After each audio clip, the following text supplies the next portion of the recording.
Hello, friends. My name is Adrian, and I'm joined by Jerry. And this week, we're doing Bait Ones by J. Paul. This is an iconic album from the early 2010s that was leaked. And after it was leaked, he kind of disappeared and then released the leak officially in 2019, which is what this is. So that's why there's the date up there that says leak 0413, because that's when it got leaked. Oh. I'm assuming that angered him. But he's an iconic producer. He's kind of an elusive figure. He has this and a couple other singles, but he's still very influential in his production style. Like, I think McGee would have 100% listened to him. Wow. Yeah, do you know anything about J. Paul?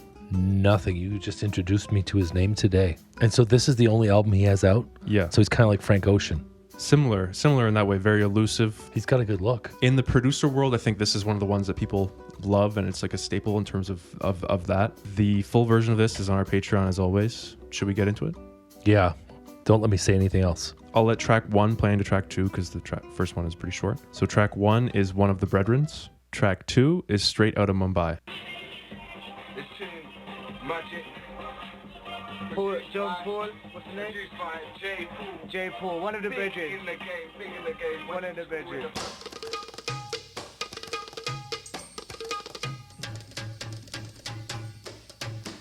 Some tight drums.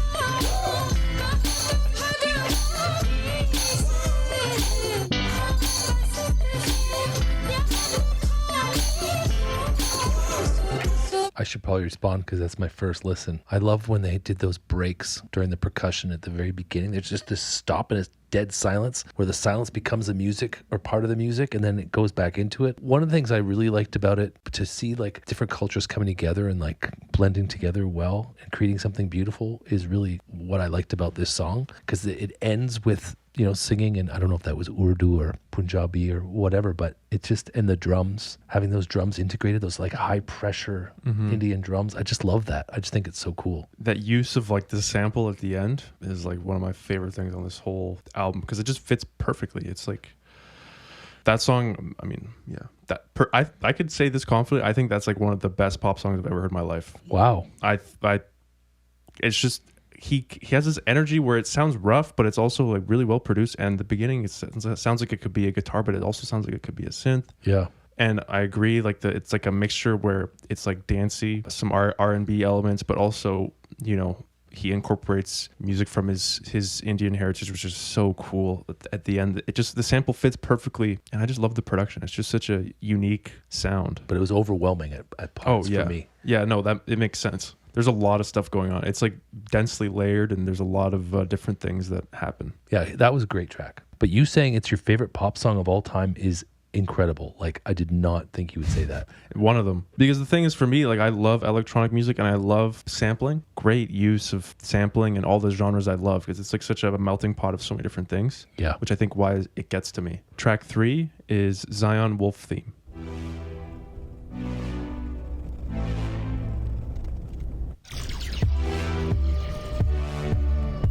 It's like 70s sci-fi. In the company of wolves, will I make it through the night? Where are we? Can I make you one love with me? Can I make you one love with me? We'll see.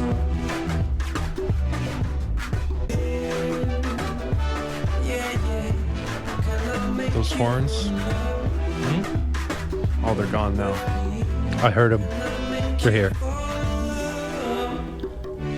With me, we'll see. There's nothing like the mood that's created from like early synth sounds, like at the beginning of this song. I don't know if, like, for me, it reminds me of like the 70s, like the held synth and then the pew, pew, pew sounds. I just love that. And the mood is kind of like this ominous, scary, unknown. And then the lyrics fit that. The lyrics are like he's wondering about a person in his life. And then it ends on that same kind of note as well. So it's really like I felt that. I felt whatever he was putting down. And that song was easier for me than the first one in terms of like to be able to follow and listen to. And I think I was clued in because you gave the first one such high praise. I'm like, oh, I better freaking pay attention. And his voice was more center stage of this one. And he held his notes and did some vibrato and like some pretty stuff going on. And it has like a unique groove. When I was first trying to like mess around in Logic, I've spent many hours trying to recreate that beat. Really? Many times. What's your take on the song? I just love the descending chord progression, and that percussion pattern was just so addictive to me, trying to figure out how to do it. I'll let track 4 play into track 5 because track 4 is shorter. Track 4 is Garden of Paradise, and track 5 is Genevieve.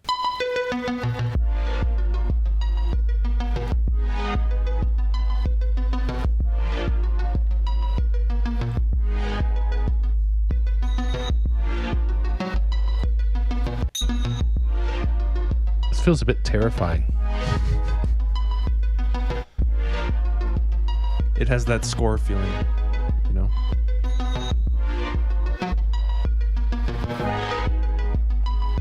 I feel like you watched a lot of Doctor Who.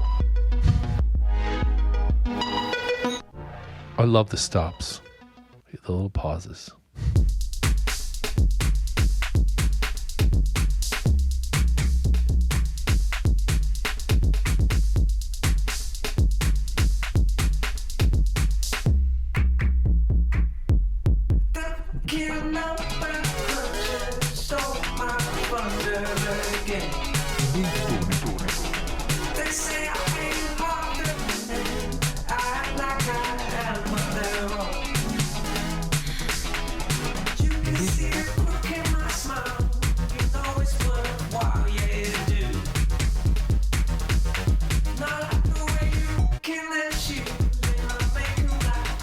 I love the synth. Yeah, it's so fuzzy and locked in with the groove, you know?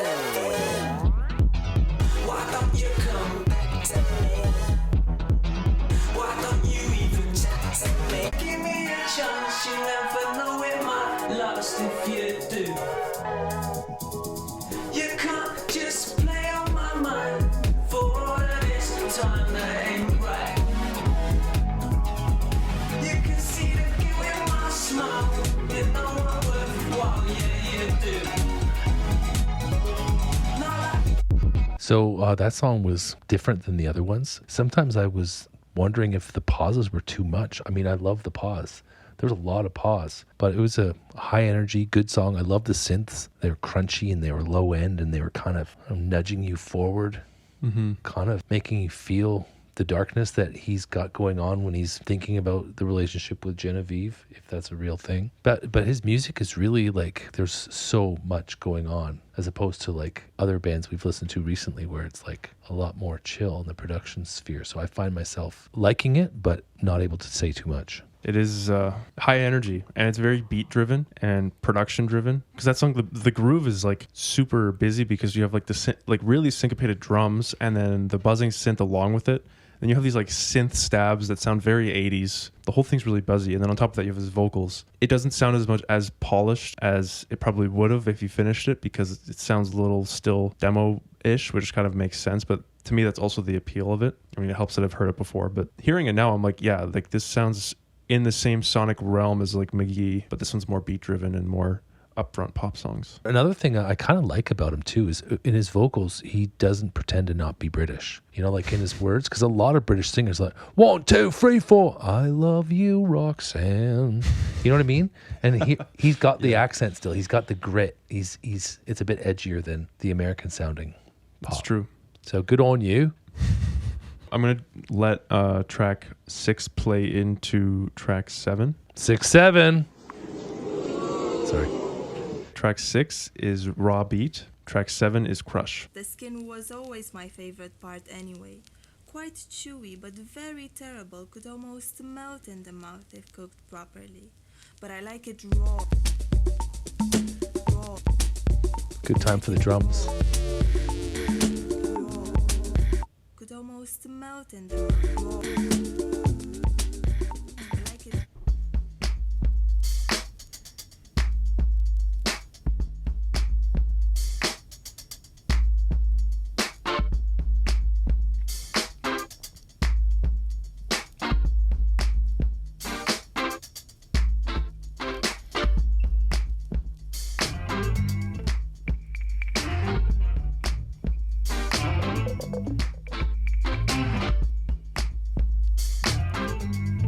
This feels McGee-like. Yeah.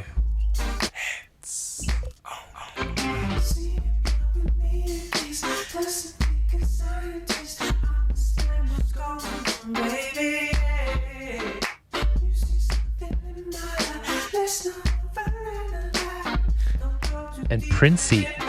Yeah.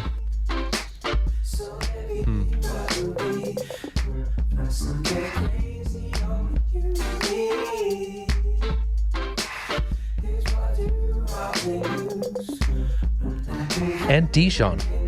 Yeah. Oh, totally. I know this song. This is an old song. You think so? Yeah. This makes McGee and Dijon make sense. Yeah. It's, yeah, very much. I didn't even think of Dijon. Yeah, that's good. That's a good call.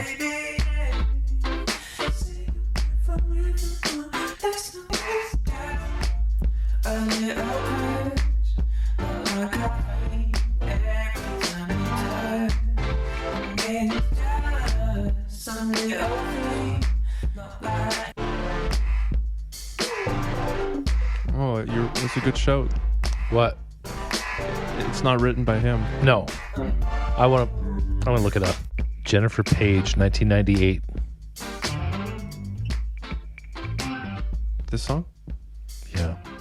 It's just a little crush. I remember it, but I didn't know it was Jennifer Page. I was going to say like Janet Jackson or something. I like his version better. His whole appeal is the production. Like, I just find it so unique sounding. Little tasteful things, like even at the groove, like you have the drums, they sound real, but I don't think they are. They're probably sampled. And then you have the little wood block that would come in every now and then. That's these nice little touches. And then you had the 808 conga parts that would come in and out. It's just like these little things that's just, you know, ear candy for the listeners if they're listening for it. And just the guitar tones. Yeah. He likes to do these guitar tones that are just like these shots. Yeah, totally. Which are just, you know, nice. Yeah. Yeah. Yeah, and he has like the falsetto, like a Princey sort of vibe. Yeah, I felt it. I was like, yeah. And it's like a deconstructed Jennifer Page song. Like he takes the Jennifer Page song, which is just like super poppy and basic. No offense, Jennifer. It was good at the time. And then, yeah, adds all these elements to it. So it's like, it's so elevated. But it's the song to me, like when I all of a sudden realized, oh, I know this song, but it wasn't that song. It was way better. I'll let track 8 play into track 9. So track 8 is Good Time, and track 9 is Jasmine. Just wanna have a good time. 80s. Oh, the drum.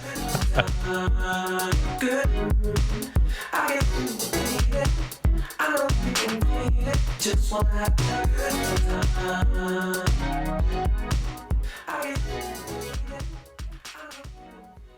Sounds like he was there in the 80s, but I don't even think he was born. I like the synth.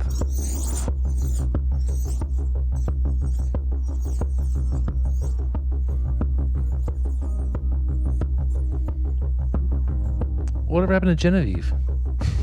Moved on to Jasmine. I like the name better. Beautiful guitars.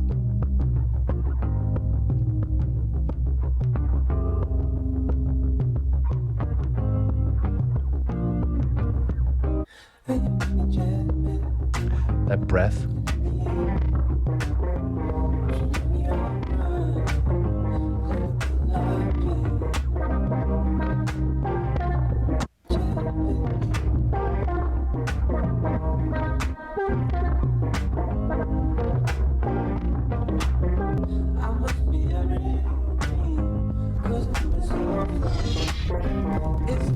love that line.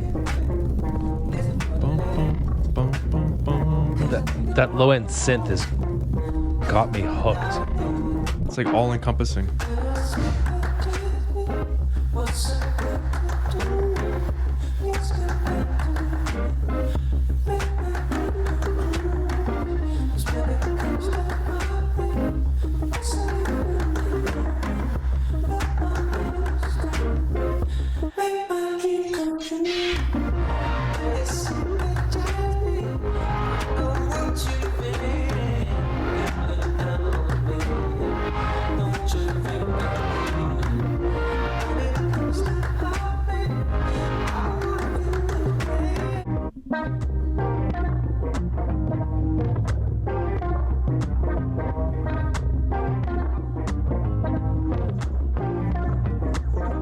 These two guitar parts work so well together.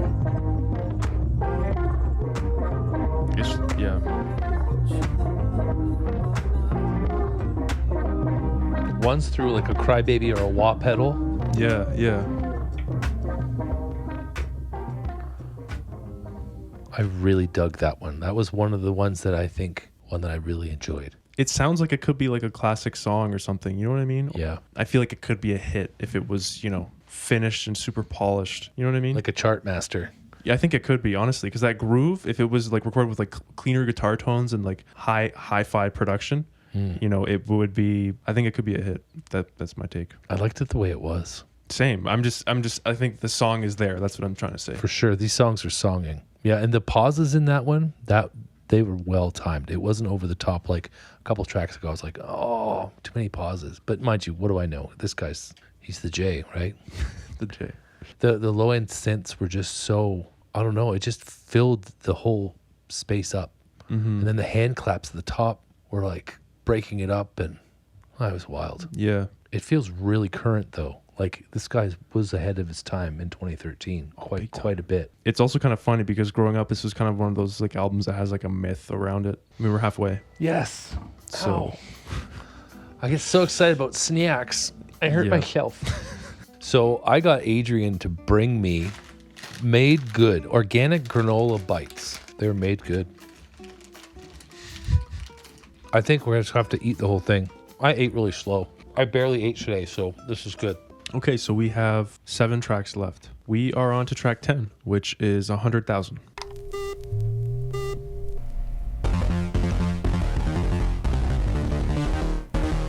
So video gamey.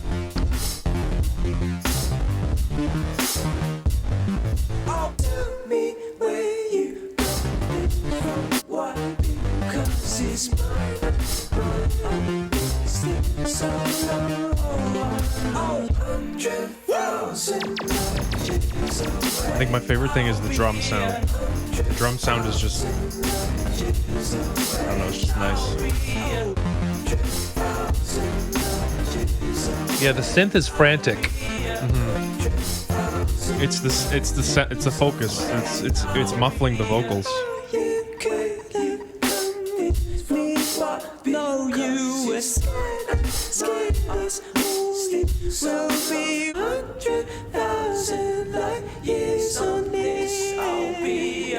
To me, it reminded me of like space travel because he's talking about 100,000 light years away. 2 of his songs, Genevieve and Jasmine, are kind of like asking someone to be with them. And then this is like, here's what you're going to get. I'm on the go. I'm moving fast. It's almost sounded like some kind of space afterburner, the synths, yeah. The traveling, the flying. And he's like, I'm going 100,000 light years this way. If you don't come with me now, I'll be 100,000 light years away. Like, it's like he's on the move. It almost felt like he's kind of he's coming to terms with why these girls aren't with him because he's just moving so fast. I don't know. Mm-hmm. It almost feels like there's a little bit of swagger in this song. It's almost like, yeah, I'm this guy. And I kind of liked it, except, yeah, the synth did get a little bit, like you were saying, in the way of the vocals and all the other cool things that are happening because he's on the move. Yeah. That's what my psychology took it. No, I think maybe, the synth being that front and center is due to it being unfinished and maybe not, going through a treacherous mixing process. I don't know. I don't know if he got it mixed or it's just these are just rough mixes. Like, I don't know. Sometimes it sounds like that. Or it could be an intentional choice because, I mean, I really don't know. But I mean, I like where it goes sonically, and I think some of that swagger you're talking about comes from that drum groove, you know, trudging along, but it's just hitting the groove perfectly. A deep kick and then a Yeah. really cool work on the snare, I think. It reminded me of those space video like when you're flying through space on a video game in the 80s. That's what it sounded like. Like it was kind of scary. And I've heard other synth work like that, almost like it's growing. Yeah, and it's burning, and then it drops and it grows. Like it's like this menacing. We'll move on to track 11, which is Vibin.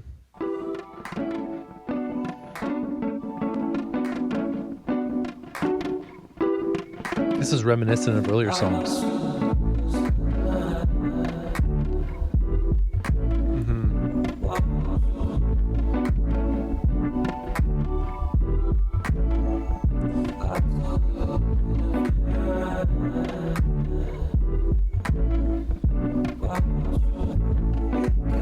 Yeah, this one sounds in the same realm as Jasmine. It could just be the guitar and that clap sound, you know? Similar. Right away, I picked it up though. I think it's intentional. So this must be about Jasmine.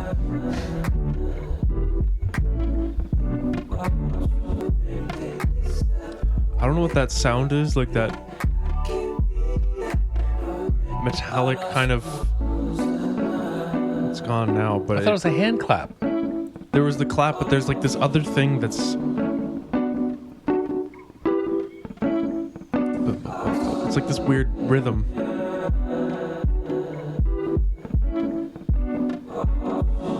I don't know what it is, but it's. It sounds like a really tight drum. Yeah, it's odd, but it's great for the groove. So that song and the song right before it felt opposite of each other. One was like him swagger saying, "I'm out of here," and this song's kind of like, And I kind of like his attitude in the song previous. Here he feels like he's needy. Cool song though, right? Yeah, I mean, I like the soundscapes. Okay, I'll let track 12 play into track 13. Track 12 is Baby Beat, and track 13 is Desert River.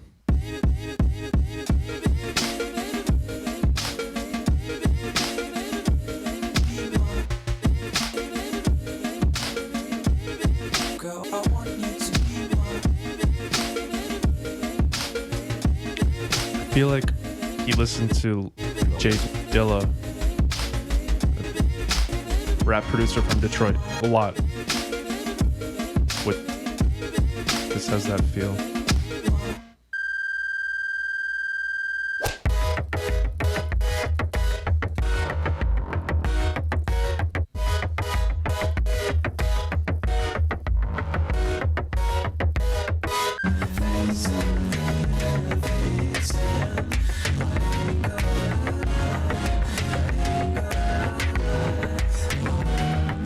Eagle of things to come.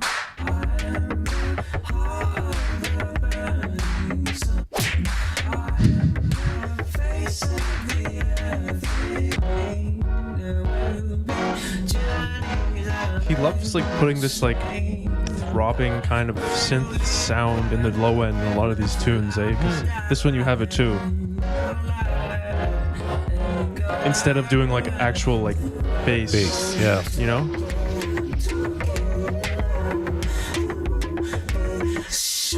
And lots of emphasis on the percussion and the synth work.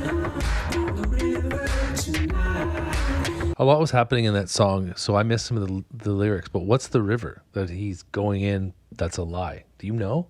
I don't know. Maybe it has something to do with a relationship. I feel like there's a lot of the lyrics have to do with relationships Yeah. right from the get-go. Yeah. It's an incredible amount of energy. Yeah. Like, right at you. Mm-hmm. The whole time. And like I was saying, he loves the low end where it's just like this constant like throbbing, pulsating thing that's just there. Yeah, I haven't heard much bass at all. I'll let track 14 play into track 15. Track 14 is Chix, and track 15 is All Night.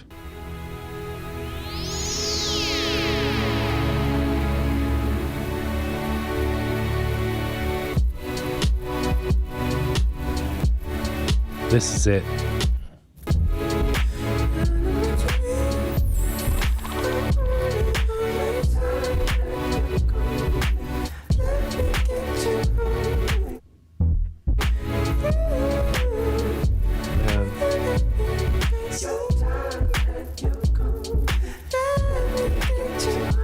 Very R&B. Very Dilla to me. It's a shame that that's unfinished. Yeah. It's a great song. Like right from the beginning, I was like, oh, this is it. Yeah. Like that. Mm-hmm. That little bass part too. Wow. Mm-hmm. Finish it, bro.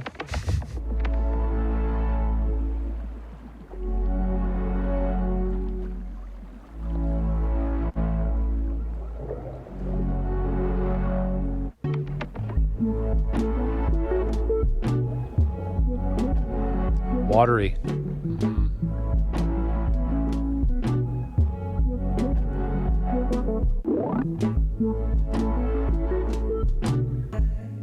Let's meet up in the moonlight, 'cause now it's got to be all night. All night, yeah, all night, all night, all night. If it's got to be one night, then girl, it's got to be all night. Let's meet up in the moonlight, 'cause girl, it's got to be all night.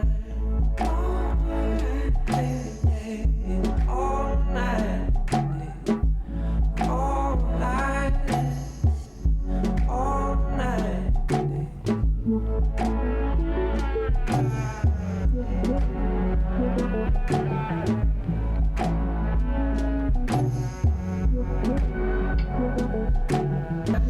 That guitar that's like wad underneath everything. Yeah. All night, all night. I would love if you would make a sample pack where you could just download all his drum sounds and just use them. I would love that, but that's never gonna happen. They're just so crispy and satisfying and just have this tone and texture about them that is just lovely. Thoughts on that one? That was a little bit more laid back. Yeah, I mean, I did like it. And I don't like love songs often, but that one was nice. And I remember feeling like that when I was getting ready to get married to my now wife, wanting to just be with her all the time. Like, I remember it transitioned. I was just like, no, I don't. Home is wherever you are. I don't want to leave anymore. Like, I don't want to go somewhere else. Like, that's when I knew. You asked me a while ago when I knew, and I remember the day. I dropped her off and I left her place, and I was like, I don't want to leave anymore. And that's when I kind of knew. And I think I don't know if he's asking for a summer lover, but whatever the sentiment is, it's like he wants to be with this person. Yeah, I mean, honestly, I was not paying attention to the lyrics. I think maybe just due to a lot of like me being obsessed with like the production on this album, I haven't been paying much to the lyrics. And also maybe I could just be a little bit dismissive because it's a lot of love stuff. They're not bad lyrics. That's not what I'm saying. I maybe turn my brain off and I'm just focusing on the sounds because they're just so sweet to me. Yeah, the first comment after the song was, I really want a sample pack of all the drum sounds. So, I mean, you laid it out there. Yeah, and it's the same for that. Like, there was this guitar that was going underneath at points that was just wad out, and it was and it was just playing this beautiful melody, and he even threw in some water sounds in the beginning. McGee-like, don't you think? Yeah. Nice change of pace before the last tune. This is the last tune? This one coming. Very interesting. I always judge an album by the last song. This allegedly was the song that got him signed to a label.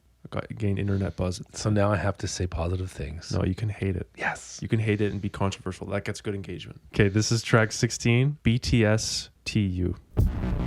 I know I've been on a long time.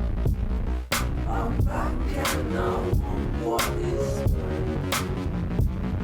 I know I've been on a long time. I'm back and I want what is mine. So don't try and fuck me about. You're wasting. That's such a British saying. About. Yeah. I'm starting to glow. I'm tired and I'm to go. I know I've been gone a long time. I'm back and I want what is mine.